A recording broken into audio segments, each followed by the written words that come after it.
Hey guys, my name is JessiMew, and welcome back to Adam's Quest.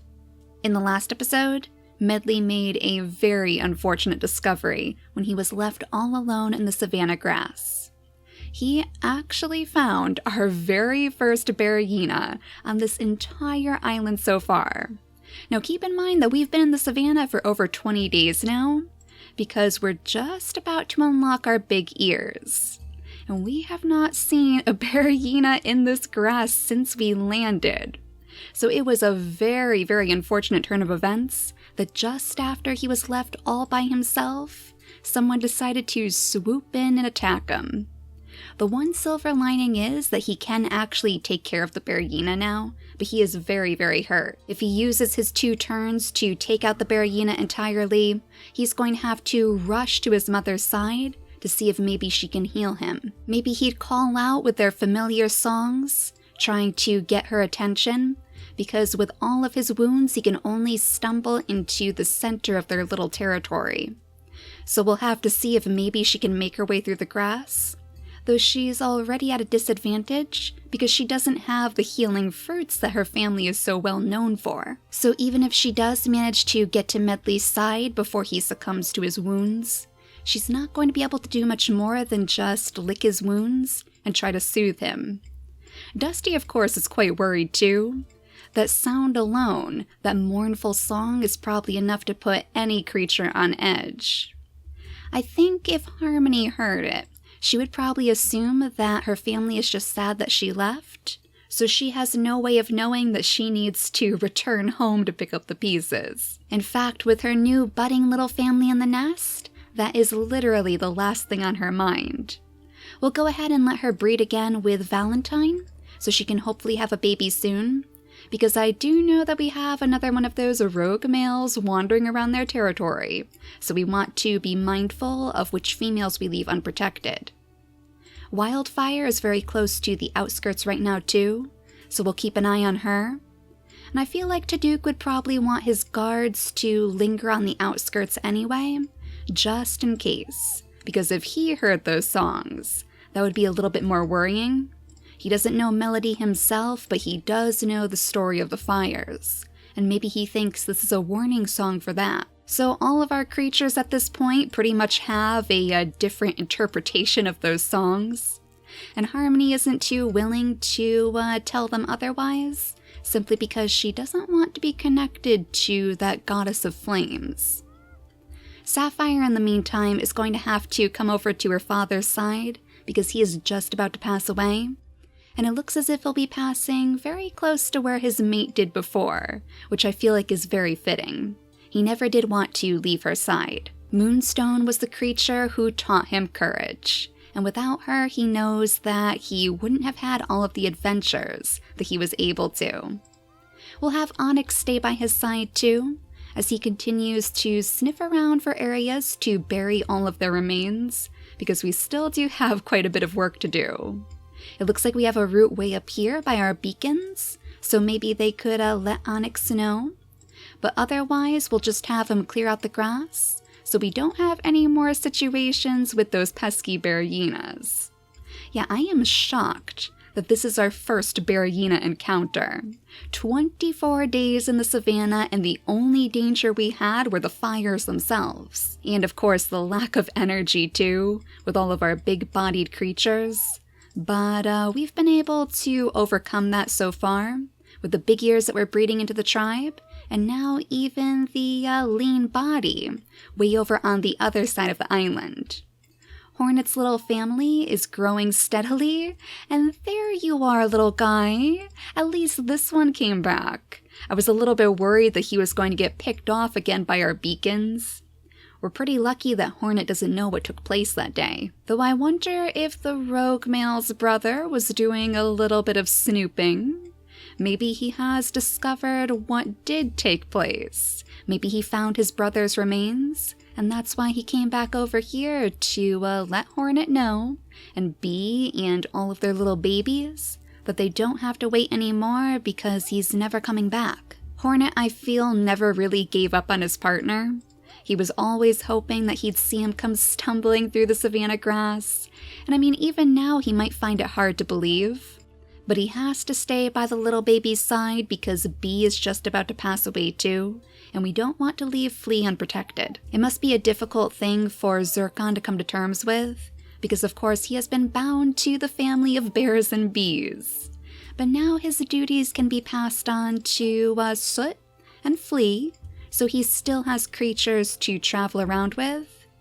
And we still have our group of bandits, searching eagerly for some sign of life way down by the Bluebird Tail. We're actually looking for Vankir's treasure, I guess we could say. We're sniffing around in this tall grass to see if there's any big berry bushes that our creatures can pick from, and essentially impress our god of the harvest. We're doing well so far. I think they do believe that they're on the right track, because Vankir did give us a little rainstorm when they started their journey. That being said, this place is disturbingly bare so far. We only have the cacti and a couple of little roots to dig up. No shriveled up berry bushes, no big ones to gather our offerings. So whatever Vankir is hiding, he is hiding it very well. Now let's bring Taduk closer to the shamans, since they were such a large part of his life too. And I suppose we can bring Bee out of the nest just to say one final goodbye to this island. Petal too with her brand new baby.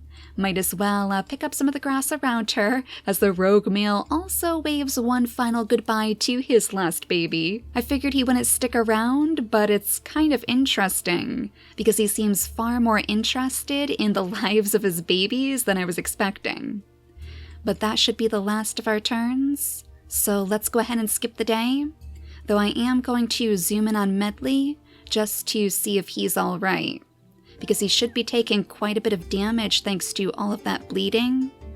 Oh my gosh, his lifespan has been halved. Literally cut down to the same amount of time as his own mother. That would be the hemophilia at play, of course. And that's one thing that I don't think we're going to be able to fix, because unfortunately it seems like every time we place the normal blood clotting into one of our mutation menus, it never actually seems to mutate. One of you mentioned a while back that you think it might be glitched in this version of the game, which is not very good for us. But let's have Medley go ahead and pick up all of that lovely Berryena meat, something that our tribe has never gotten to taste before. So small victories here. At least little Medley has something. So Melody might not be able to truly soothe his wounds, but she can at least sing her eerie songs, try to soothe his heart as best as she can. And I'm sure this entire situation has Dusty feeling very, very confused, and a little bit worried for his safety too. But watching the mother leap into action has to have him wondering why the tribe thinks she's such a monster. In Dusty's mind, she's just living out her life here as best as she can, just like everybody else in the savannah. It's not an easy place to make a home. And little Alto is going to find that out firsthand as one of our newest generations. He might also be one of the last generations born on this island, because thank goodness, just as he is about to pass away, we should be unlocking that lean body that we're waiting for. We're literally halfway there now. Only 5 more days until we unlock the big ears too. And then hopefully each and every last one of our creatures can wear those on top of their head. We'll have Valentine just go ahead and pick up his berries though. Make sure that his children are well fed, as Wildfire does the same with all of these delicious big berry bushes. Maybe this is where Vankir was hiding all of his resources after all. Can you guys find anything else out here? I mean, it's just so quiet by the backside of the island. It's hard to believe that there would be nothing over in this direction. I am a little bit concerned that they're going to stumble straight into a wildfire though. So let's just check that out first. I don't see any smoke out here right now, but with all of the tall grass in the area, I wouldn't be surprised if one of them tries to sneak up on us. So let's just make sure that Vanta is clearing out his pathway, so that we have some sort of escape route to get back to Petal. And now that we don't have any more rogue males wandering around the area, at least as far as I can see, we should be able to move her safely out of the nest, so she can bring her little baby up to the rest of the bandits and we'll go ahead and give her the pink gems. I believe that's what this family has, just like Petal's lovely mask. Now our bears and our bees are in mourning today for quite a few reasons. We have Hornet, who just lost his sister, and we'll have to have Zircon try to find a good place to put her remains to rest too. But now Hornet has the new revelation to come to terms with, that some distant tribe killed off his partner. Maybe the desperate hope that the old rogue was wrong would lead him to clear out these old pathways, because he has noticed that they've started to get a little bit overgrown again. So maybe there's a chance that his old partner is still out there somewhere, just trying to find a way to come home. We'll have Flea scoot his way out of the nest too. Soot and Flea must be very worried about their father, so they can follow him like a shadow as he creeps up on our bluebirds. Taduk, I'm sure, would find Sapphire's dedication to her job to be very admirable. He's known the shaman since he was little, and her gorgeous blue eyes must be very striking as well. Blue just like the bluebird feathers. But she has a different job to complete as we sniff around for some more of those roots. Unfortunately, I do think all of the roots have already been dug up over here, but our shamans aren't ones to easily give up, so they'll keep searching in some of the farthest corners, and I'm sure Taduk wouldn't mind lending a paw in whatever small way that he can with those poison fangs. It's not too easy for a poison-fanged creature to sniff out the roots. I think for our shamans, we'll probably want to consider bringing back the big nose, just like Moon Eye had, right? I'm pretty sure Moon Eye and Crescent actually did have the big noses, so that would be pretty fitting if our grave diggers managed to mutate that back into their line. But that should be all of our turns taken care of, so I believe little Harmony is going to be having her next baby on this turn. Oh my goodness! And there's the albinism trait! It is back yet again. So as you guys know, in the last episode, I placed the no albinism gene into their mutation menus. And I figured if a baby was still born with the albinism trait, then we know it was meant to be. We know that it would be right for the story. She's very lucky though, because the beacons have been more accepted since Moonstone's guidance. So maybe this baby wouldn't be seen as such a bad omen after all. With his double claws too, he's actually going to be quite the little protector, which is good to know since the Baragyinas are definitely alive and well in this land. Let's go ahead and sniff around just in case, see if any new dangers have spawned in the meantime. Though so far it seems like the island is quiet again, so I guess Anime must have been appeased. I am so sad for poor little Medley though. He isn't going to have much longer to live, so I think Melody is going to want to keep him very close to her side. We might even have Dusty help them make their way back toward their Ring of Ashes, because what would be a more fitting place for our Herald of the Flames to pass? But we'll have to name this baby too. This very special baby with that smoky white fur again, and those fiery eyes. Maybe we'll name him Cupid? Since his father's name is Valentine, I think that would fit quite well. Maybe he could even play the unexpected role of a matchmaker in the tribe. Despite how strong he is, maybe he's not going to be too interested in fighting. He'll use those claws more like Cupid's arrows instead. And now that Sapphire has grown her very final gem, we'll have her go off into the tall grass with her brother, looking for a good place to bury their father. You know, this was actually the side of the island where he was born. I wonder if we could find some roots over here? It was where we had a little bit of a fire situation too. We still have the ashes, I think. Oh, wait a second. The ashes actually disappeared? Okay, I was wondering if they would. So eventually these do start to fade away after the fires are far from our tribe's memory. I wonder if Jasmine might have a little hand to play in that. Maybe since her own soul has been put at ease, she was able to sweep those ashes away that scared her so much before. And very fittingly, it looks like Sapphire has finally found one little root to dig up.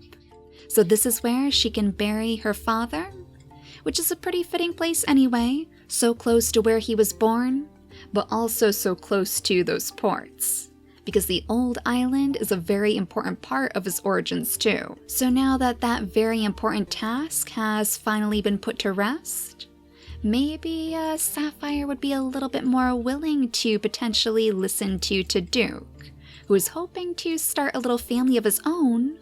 Oh my gosh, and look at that! He managed to find another root too, right next to the nursery. Oh, that has to be a sign. Alright, so you stay over here so we don't lose that, and we'll have Sapphire dig that up on the next turn. And maybe we'll even have her start her family right in this old nursery with you. What a fitting way for our shaman line to continue, by using the nursery that our creatures found when they first landed on the island, so returning to their roots. Now Alto can go ahead and take on his little healer's gem, as he picks some of the extra berries, which should give Wildfire time to search the grasses with quartz again. Now because we so desperately need females in this tribe, I think I'll go ahead and have Harmony breed again with Valentine, so she can place another nest down on this turn. He only has 3 days remaining, and it would be excellent if we could maybe weasel that home island immunity out onto a female baby. Then it would be much easier for us to have the shaman's curse return, just to ensure that it won't disappear anytime soon. Flea looks so tiny compared to his brother. Oh my gosh. I mean, he does have one extra gem compared to little Flea, but even when he's grown, thanks to that lean body, he's going to be very easy to lose in the tall savanna grass. So Zircon, I guess, will have his work cut out for him, but for now we'll just have him pick the berries, as Hornet retraces his steps toward his old home. The last time he was out this way was when he very unfortunately chased out his sister Melody by spreading those rumors about her starting fires. Maybe he's wondering if this is a little bit of karma on his part, but once he discovers the beacons were the ones who took out his partner, I think that's just going to cement the idea in his mind that the beacons are not to be trusted. Blossom is finally old enough to travel with her mother, so we'll bring them back up toward the rest of the bandits, and hopefully her presence will be just what they need to give them a little bit more luck, because so far, on Vanta's very final day, oh my goodness, we haven't been able to find too much food. Oh my gosh! Look at all those roots! Yeah, it seems like our shaman's roots are hiding on the tail end of the bluebird, but at least they managed to find one shriveled up berry bush. So maybe this is a good sign after all. We'll bring Ash over to the side to scoop up the rest, maybe clear out a little bit of the grass, and then settle down to say goodbye to Vanta, who took such good care of him over the years. Despite how scared he was to start, because he thought that Ash was going to start fires too, just like what killed off his original family, he really did grow into the role of a very good father to him, I think. And look at this! Oh my gosh, we actually have a female! Yes! And she has the home island immunity gene too! Oh my goodness. Maybe that means, yes, Onyx, we could actually have her potentially breed with you in the future. And then maybe we can bring back that shaman's curse that his line was previously known for.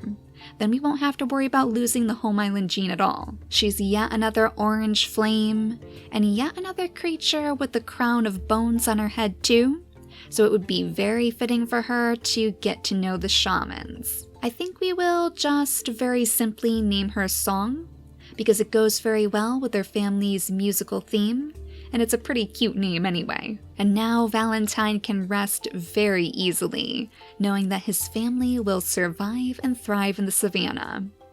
With how rare females have been lately, I feel like that has to be the ultimate sign of fortune, when a little daughter is born in their nest. That would be a great way for Sapphire to cement her role in the bluebird family too.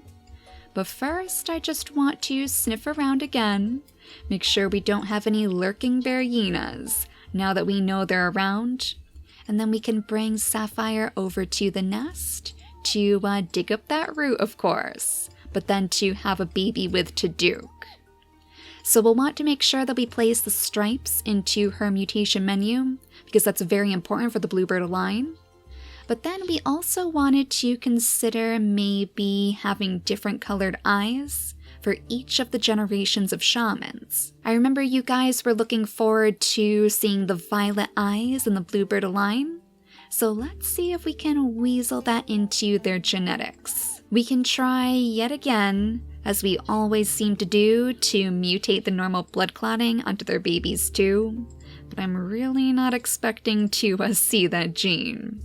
If we do, then at least we'll know that it's not glitched, just very, very unlucky. So Taduke, hopefully you can breed with Sapphire, and then we'll have you clear out the grass so we know that nothing dangerous is going to spawn in the meantime. Now it does appear to be getting a little bit hotter in the savannah, so we'll have to be mindful of the smoke. But yet again, I don't see anything blooming in the distance.